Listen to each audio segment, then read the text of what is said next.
pa lang napapansin na nila mga gawi kong parang hindi pambabae. Kasi bis na Chinese garter, laruan ko ay text sa cholens.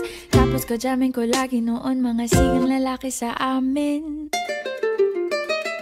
Nung ako'y mag-high school ay napabarkada sa mga bay. Curious na babae na ang hanap din ay babae.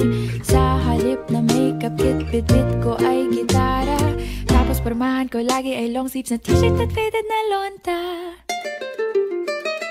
Pero nung makilala kita, nagbagong bigla ang aking timpla. Natutuwa ko na magpariban at mag-ahit ng kilay at least once a month. Hindi ko alam kung anong meron ka na sa akin ay nagpalambot ng bigla. Sinong mag-aakalang lalaki pala ang bibiyag sa tulad kong tigreng gala.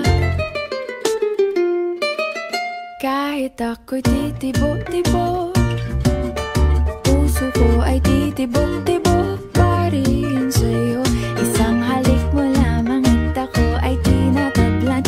At ang aking pagkababae ay nabubuhayan na para bang bulaklak na namumukadkad. Dahil alaga mo sa dilig at katamtamang sikat ng araw-araw mong pag-ibig sa aking buhay nagpapasarap.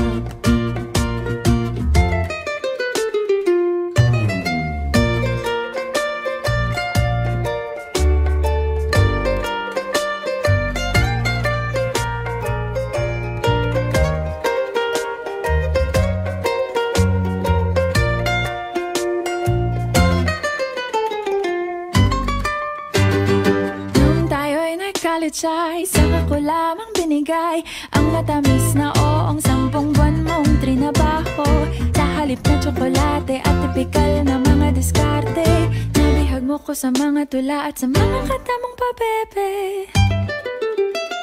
Kaya nga noong makilala kita, alam ko na agad na mayroong himala. Natutuwa kong magtakong at napadalas ang pagsuot ng bestidang pula. Pero di mo naman inasam na ako ay magbagong tuluyan para patunayang walang matigas na tinapay sa mainit na kape ng iyong pagmamahal. Kahit ako'y titibok-tibok, puso ko ay titibok-tibok pa rin sa'yo. Isang halik